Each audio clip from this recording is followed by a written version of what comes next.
نہ تم داخل ہو گھروں میں سوائے اپنے گھروں کے۔ اب آپ دیکھیے کہ گھر کیا چیز ہے۔ گھر وہ جگہ ہے جسے اللہ تعالیٰ نے انسان کے رہنے کے لیے بنایا ہے۔ گھر صرف انسانوں کے نہیں ہوتے، دوسری مخلوقات کے بھی ہوتے ہیں۔ یعنی گھر کی ضرورت ہر جاندار کے لیے ایک فطری ضرورت ہے۔ مثلاً پرندوں میں بھی آپ دیکھتے ہیں کہ وہ بھی گھر بناتے ہیں، جانور بھی کہیں نہ کہیں ٹھکانہ پکڑتے ہیں۔ تو گھر بنانے کا مقصد کیا ہوتا ہے؟ گھر کی مصلحت کیا ہے؟ گھر کے لیے عربی میں لفظ بیوت یا بیت کے علاوہ مسکن بھی استعمال ہوتا ہے۔ بیت کا لفظ جو ہے یہ باتا یبیتو سے ہے۔ باتا یبیتو بیت کا مطلب ہے رات گزارنا۔ تو گویا گھر وہ ہوتا ہے جہاں انسان رات گزارتا ہے، اور جب اس کے لیے مسکن کا لفظ استعمال کیا جاتا ہے تو مسکن کا لفظ جو ہے سین کاف نون سے ہے، سکنہ کا مطلب ہوتا ہے ٹھہرنا، اسی سے لفظ سکون ہے، یعنی وہ جگہ جہاں انسان سکون پاتا ہے۔ اور مسکن کی اصل غرض و غایت قرآن پاک میں اللہ تعالیٰ ایک اور جگہ پر فرماتے ہیں جعل لکم من بیوتکم سکنا، یعنی اللہ نے تمہارے گھروں سے تمہارے لیے سکون اور راحت کا سامان پیدا کیا۔ اس آیت میں بیوت کے لفظ کے ساتھ سکن کا لفظ بھی استعمال ہوا ہے کہ بیت کی اصل غرض کیا ہے؟ سکون۔ کس چیز کا سکون؟ کہ انسان دوسروں کی مداخلت کے بغیر آزادی کے ساتھ اپنے کاموں کو انجام دے سکے، اپنی ضروریات کو پورا کر سکے۔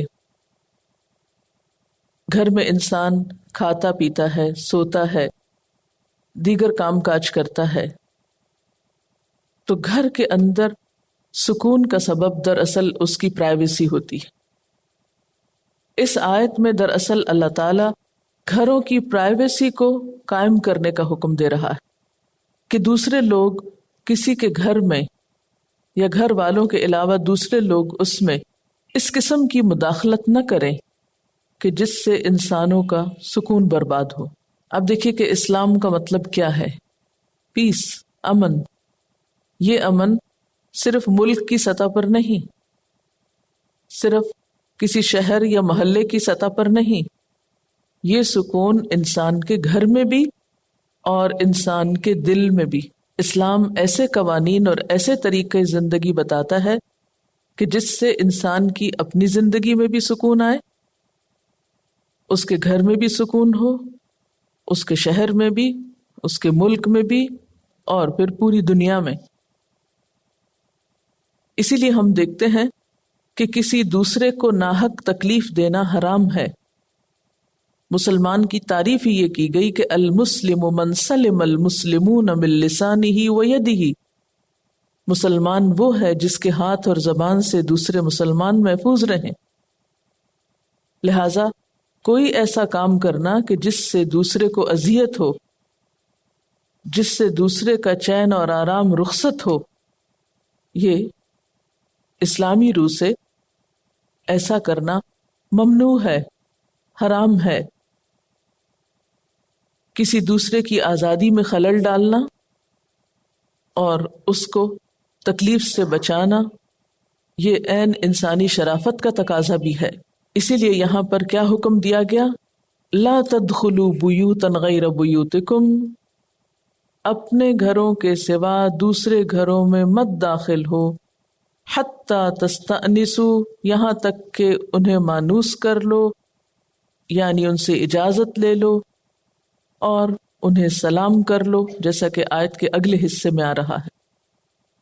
جب سکون کی بات ہو رہی تھی تو اس میں آپ دیکھیے کہ سکون انسانی زندگی کی ایک ضرورت ہے۔ ہمارے معاملات ہمیں ایک پرسکون طریقے سے رہنا سکھاتے ہیں، اس لیے دوسروں کی مداخلت ناپسندیدہ۔ مداخلت صرف اسی صورت میں ہو سکتی ہے جبکہ اس سے پہلے اجازت لی گئی ہو۔ دوسرا فائدہ اس حکم کا یہ ہے کہ انسان جب اجازت لے کر کسی سے ملاقات کے لیے جاتا ہے تو دوسرا بھی آنے والے کو اہمیت دیتا ہے. اگر آنے والے کی کوئی ضرورت ہے یا کوئی مطلب یا مقصد ہے تو اس کو بھی وہ سکون کے ساتھ سنتا ہے اور اس طرح اس کو پوری طرح ویلکم کرتا ہے. لیکن اگر کوئی شخص بغیر اجازت کے اور بے وقت آتا ہے تو اس سے بسا اوقات گھر والا تکلیف میں، پریشانی میں مبتلا ہوتا ہے اور آنے والے کا پورا حق بھی ادا نہیں کر سکتا. پھر اس سے آپس کے تعلقات میں کشیدگی شروع ہوتی ہے. آپس کے تعلقات میں ایسی چیزیں پیدا ہوتی ہیں جو بالآخر بڑی بڑی ناراضگیوں کا سبب بن جاتی ہیں، بے اطمینانی کا سبب بن جاتی ہیں. اور تیسری مصلحت یا تیسرا فائدہ اجازت لے کر گھر میں آنے کا کہ اس سے فواحش کا انسداد ہو. کوئی شخص اور خصوصاً مرد بلا اجازت کسی کے گھر میں داخل ہو جائے اور خواتین ایسی حالت میں ہوں کہ ان کا ستر کھلا ہوا ہو، یا یہ کہ مرد کے ان کو ایسی حالت میں دیکھ کر فتنے میں مبتلا ہونے کا اندیشہ ہو. اس لیے اللہ تعالیٰ نے کیا حکم دیا کہ تم کسی کے گھر میں بغیر اجازت داخل نہ ہو، اجازت لے کر جاؤ تاکہ اہل خانہ سنبھل جائیں، باوقار لباس میں ہوں، اپنی حفاظت کر سکیں. اسی طرح بعض اوقات ایسا ہوتا ہے کہ انسان اپنے گھر میں کوئی ایسا کام کر رہا ہوتا ہے کہ جس کی وہ دوسروں کو اطلاع دینا مناسب نہیں سمجھتا یا جس میں وہ خلل اندازی پسند نہیں کرتا. اب اگر کوئی شخص بغیر اجازت اچانک گھر میں آ دھمکتا ہے تو اس سے گھر والے پر ایک تکلیف دہ کیفیت ہوتی ہے. اس کے پوشیدہ راز زبردستی دوسرے کو معلوم ہو جاتے ہیں اور اس طرح تعلقات خراب ہوتے ہیں. فرمایا یا ایھا الذین آمنوا، اے لوگو جو ایمان لائے ہو. اگرچہ مردوں کو خطاب ہے لیکن اس میں عورتیں بھی شامل ہیں. اسی لیے ہم دیکھتے ہیں کہ ازواج مطہرات کے پاس آتے وقت صحابیات اس حکم پر عمل کرتی تھیں. حضرت ام ایاس فرماتی ہیں کہ ہم 4 عورتیں اکثر حضرت عائشہ کے پاس جایا کرتی تھیں اور گھر میں جانے سے پہلے ان سے اجازت مانگا کرتی تھی. جب وہ اجازت دیتی تو اندر جاتی. یعنی بعض اوقات ہم سمجھتے نا کہ یہ حکم صرف مردوں کے لیے، کیونکہ پردہ جو کرنا ہے تو عورت کا تو عورت سے پردہ نہیں، اس لیے عورتیں جب چاہیں جس کے گھر میں بغیر اجازت داخل ہو جائیں. تو بات یہ ہے کہ اس میں عورتوں کے لیے بھی اجازت لینے کا حکم ہے کہ اگر ایک عورت کسی عورت سے ملاقات کے لیے جا رہی ہے تو اس کے لیے بھی اجازت ضروری ہے. پھر اسی طرح یہ ہے کہ یہ حکم محرم لوگوں کے لیے بھی ہے اور نامحرم لوگوں کے لیے بھی ہے. یعنی غیر محرم کے لیے تو عام طور پر سمجھا جاتا ہے کہ وہ اجازت لے کر آئیں، لیکن محرم رشتہ داروں کے بارے میں عموماً یہ سمجھا جاتا ہے کہ ان کو اجازت کی ضرورت نہیں. مثلاً بھائی یا بیٹا کوئی بھی جب چاہے گھر میں آ جائے. تو اس بارے میں روایت میں آتا ہے کہ ایک شخص نے رسول اللہ صلی اللہ علیہ وسلم سے پوچھا کہ کیا میں اپنی والدہ کے پاس جانے کے لیے بھی استئذان کروں؟ آپ نے فرمایا ہاں استئذان کرو، یعنی اجازت مانگو. اس شخص نے کہا یا رسول اللہ میں تو اپنی والدہ ہی کے ساتھ گھر میں رہتا ہوں، یعنی وہی میرا گھر بھی ہے. آپ نے فرمایا پھر بھی اجازت لیے بغیر گھر میں نہ جاؤ. اس نے پھر عرض کیا یا رسول اللہ صلی اللہ علیہ وسلم میں تو ہر وقت ان کی خدمت میں رہتا ہوں. آپ نے فرمایا پھر بھی اجازت لیے بغیر گھر میں نہ جاؤ. کیا تمہیں یہ بات پسند ہے کہ اپنی والدہ کو ننگی دیکھو؟ اس نے کہا کہ نہیں. فرمایا اسی لیے استئذان کرنا چاہیے کیونکہ یہ احتمال ہے کہ وہ گھر میں کسی ضرورت سے ستر کھولے ہوئے ہوں. یعنی جب بچے جوان ہو چکے ہوں تو اس صورت میں کیا حکم ہے کہ وہ ماں کے گھر میں بھی داخل ہوتے وقت اجازت لیں. اور گھر کے اندر رہتے ہوئے بھی، جس کا ذکر آگے آئے گا سورۃ نور میں ہی، کہ یا ایھا الذین آمنوا لیستأذنکم الذین ملکت ایمانکم والذین لم یبلغوا الحلم منکم 3 مرات، کہ گھر کے اندر رہتے ہوئے بھی نابالغ بچے بھی 3 اوقات میں بیڈ رومز میں، یعنی ماں باپ کے بیڈ روم میں اجازت لیے بغیر نہ جائیں. اس کی تفصیل آگے آئے گی. اور اسی طرح بالغ لوگ یا بالغ مرد ماں کے گھر میں بھی جاتے ہوئے اجازت کے بغیر داخل نہ ہوں، کیونکہ ہو سکتا ہے کہ وہ کسی ایسی کنڈیشن میں ہو کہ بیٹے کے سامنے بھی اس حالت میں آنا درست نہ ہو. پھر یہاں پر آپ دیکھ رہے ہیں کہ لفظ آتا ہے غیر بیوتکم، سوائے اپنے گھروں کے. تو اس سے کیا پتہ چلتا ہے کہ بیوتکم پھر کون سے ہیں؟ وہ گھر ہیں جس میں انسان خود تنہا رہتا ہو، والدین یا بہن بھائی اس میں نہ ہو، یعنی بالکل آپ اکیلے ہوں اس میں. تو اس گھر میں آپ کو اندر داخل ہوتے وقت اجازت کی ضرورت نہیں، آپ اپنا لاک کھولیں اور اندر چلے جائیں. لیکن اگر ماں بھی رہتی ہے اندر تو اندر جانے سے پہلے اجازت لینی ہوگی. اسی طرح اگر ایک کپل کسی گھر میں رہتا ہے، یعنی شوہر بیوی ہیں، تو اگرچہ اس صورت میں باقاعدہ اجازت لینے کی ضرورت تو نہیں، لیکن پھر بھی اطلاع دینا ضروری ہے. یعنی اپنی آمد کی خبر دینا کسی بھی طرح، مثلا دروازہ ناک کر کے یا پاؤں کی آہٹ سے یا کوئی بھی مخصوص جو سائن ہو سکتا ہے اس سے. حضرت عبداللہ بن مسعود کی زوجہ محترمہ فرماتی ہیں کہ عبداللہ جب کبھی باہر سے گھر آتے تو دروازے میں کھنکار کر پہلے اپنے آنے سے باخبر کرتے تاکہ وہ ہمیں کسی ایسی حالت میں نہ دیکھیں جو ان کو پسند نہ ہو. کیونکہ بعض اوقات عورت ایسے حلیے میں ہو سکتی ہے کہ جو شوہر ایک دم دیکھے تو اس کو ناگوار لگے. تو اس میں بیوی کے لیے بھی اگرچہ اجازت لینا فرض نہیں، لیکن پھر بھی اخلاقی تقاضا یہ ہے کہ اطلاع دے کر گھر میں داخل ہو یا داخل ہونے سے پہلے ان کو مانوس کرو. یعنی یہ نہیں کہ انسان کا اپنا گھر ہو، اچانک دروازہ کھولے اور اندر آ جائے اور دوسرا شخص خوف زدہ ہو جائے. کیونکہ بالکل اچانک آنے میں کیا ہوتا ہے، بعض اوقات دوسرا شخص ڈر جاتا ہے. اور ہم لوگوں نے سرپرائز دینا دنیا کا سب سے بڑا کام سمجھ رکھا ہے.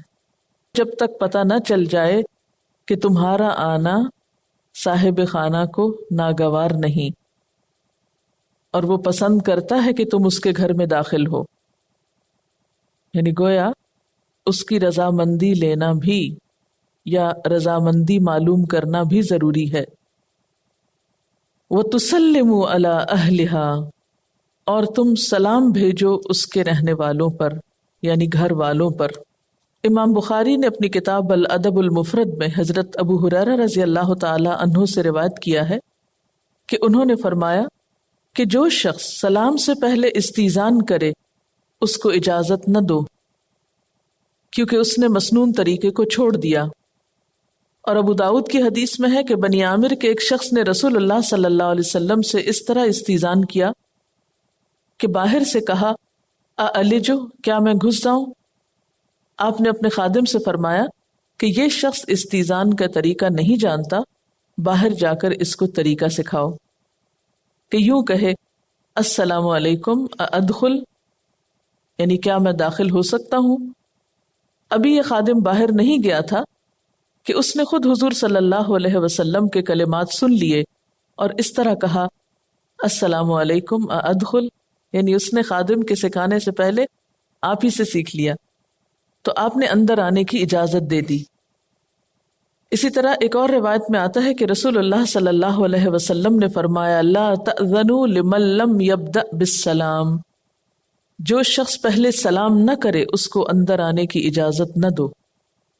تو اس واقعے سے کیا پتہ چلتا ہے کہ آپ نے دو طرح کی اصلاح فرمائی. نمبر 1 کہ پہلے سلام کرنا چاہیے اور دوسرے شائستہ الفاظ استعمال کرنے چاہیے. یعنی یہ کہنا چاہیے کہ میں داخل ہو سکتا ہوں، میں اندر آ سکتا ہوں، یہ کہنے کے بجائے کہ میں گھس سکتا ہوں.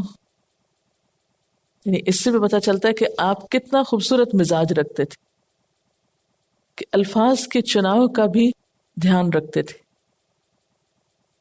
اب آپ دیکھیے کہ قرآن پاک کی آیت سے پتہ چلتا ہے کہ پہلے مانوس کرو پھر سلام بھیجو. تو پھر اس کا طریقہ کیا ہوگا؟ مانوس کرنے کا طریقہ یہ ہو سکتا ہے مثلا نوک کرے، بیل بجائے یا کوئی الفاظ بولے. مثلا ہے کوئی اندر، جس سے اندر والا شخص باہر کھڑے شخص کی آواز سے پہچان جائے کہ کون ہے. یعنی مانوس کرنے کا مطلب کیا ہے کہ اپنی شناخت ایسے انداز میں کرانا کہ جس سے گھر والے کو پتہ چل جائے کہ باہر کون ہے. اور جب دوسرا شخص یہ کہے کہ ہاں آ جائیے تو اس وقت اندر آنے سے پہلے کیا کرے؟ السلام علیکم، پھر کوئی اور بات شروع کرے. کیونکہ ایک اور روایت میں آتا ہے کہ السلام قبل الکلام، سلام کب ہوگا؟ کلام سے پہلے. یعنی ایک تو مانوس کرنے کا وقت ہوگا جس کا کوئی بھی طریقہ ہو سکتا ہے، اور دوسرا پھر باقاعدہ سلام کرنے کا۔ اچھا، اب مانوس کرنے کے لیے بھی پہلے آپ سلام کر سکتے ہیں، اور وہ سلام کس چیز کا ہوگا؟ مثلا بعض گھر ایسے ہوتے ہیں نا کہ ان پہ کوئی دروازہ نہیں ہوتا، کوئی بیل نہیں ہوتی، کچھ بھی نہیں ہوتا۔ مثلا بعض کچی بستیوں میں گھر کیسے ہوتے ہیں، ان کے پاس دروازہ نام کی چیز نہیں ہوتی، صرف ٹاٹ یا بوری یا کوئی کرٹن وغیرہ ڈالا ہوتا ہے۔ تو ایسی صورت میں انسان کیا کر سکتا ہے؟ سلام کر کے یا کوئی لفظ بول کر یا کھنکھار کر یا کسی بھی طرح گھر والوں کو ایک طرح سے اطلاع دے، اور پھر اس کے بعد ادخل کہے، یعنی کیا میں داخل ہو جاؤں، کیا میں آ سکتا ہوں؟ پھر جب گھر والے کہیں کہ ہاں آئیے، پھر السلام علیکم بولے، اور اگر دروازہ موجود ہے تو نوک کر سکتا ہے، اگر بیل موجود ہے تو بیل بجا سکتا ہے۔ اس میں کوئی ایک خاص طریقہ نہیں بتایا گیا، ہر علاقے اور ہر موقع کا اپنا طریقہ ہو سکتا ہے۔ یہ بہت ہی بنیادی اخلاق اور آداب میں سے ہے جس سے ہمارا معاشرہ غافل ہو چکا ہے۔ یعنی یہ قرآن کا حکم ہے جس پر ہم عمل نہیں کرتے اور گناہ گار ہوتے ہیں، اور اس پر عمل نہ کر کے ہمارے تعلقات خراب ہوتے ہیں، اور پھر وہ خرابیاں بعض اوقات بڑھ کر بڑے بڑے مسائل میں بدل جاتی ہیں۔ یہ جو تستأنسوا ہے یہ دو طرفہ ہوگا۔ باہر والا یہ معلوم کرے گا کہ اندر کون ہے، کوئی عورت بول رہی ہے یا کوئی مرد بول رہا ہے یا کوئی بچہ ہے یا کوئی آواز نہیں آ رہی، اور اندر والا یہ معلوم کرے گا کہ باہر کون ہے۔ رسول صلی اللہ علیہ وسلم فرمایا الحمدللہ، اللہ اکبر، سبحان اللہ بلند آواز سے کہنا، کھنکھارنا، یعنی اگر بیل نہیں ہے، دروازہ نہیں ہے کہ جس پہ نوک کریں، تو آپ کیا کر سکتے ہیں؟ سلام بھی کر سکتے ہیں، لیکن اس کے علاوہ اللہ اکبر، سبحان اللہ، یہ کوئی بھی اچھے لفظ بول سکتے ہیں آپ۔